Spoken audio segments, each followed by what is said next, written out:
Debout, Jérusalem, tiens-toi sur la hauteur et regarde vers l'Orient. Vois tes enfants rassemblés du levant au couchant par la parole du Dieu saint. Ils se réjouissent parce que Dieu se souvient. Dieu conduira Israël dans la joie à la lumière de sa gloire.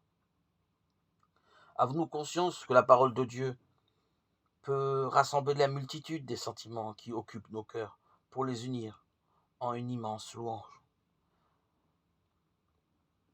C'est la joie qu'il nous propose. Une joie qui découle de l'écoute de la parole de Dieu, qui nous redit encore et toujours qu'il se souvient de nous, qu'il prend soin de chacun, qu'il veille sur la vie de tout homme. Dieu se penche vers la terre et lui donne sa parole. Telle est notre joie. Mais la parole de Dieu n'est pas seulement faite de mots audibles. Elle est avant tout une personne, Jésus-Christ. C'est en lui la lumière de sa gloire qu'il nous parle.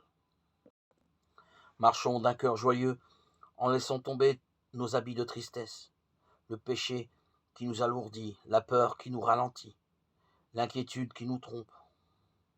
Debout dans la prière, tenons-nous sur la hauteur de l'action de grâce. Regardons vers l'Orient,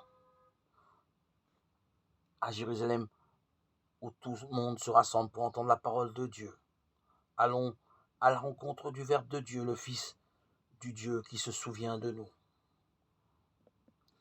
Quelles que soient nos difficultés, le Christ tient toujours en nous, devant nous. Il maintient vive notre espérance. La joie promise nous attire et nous illumine.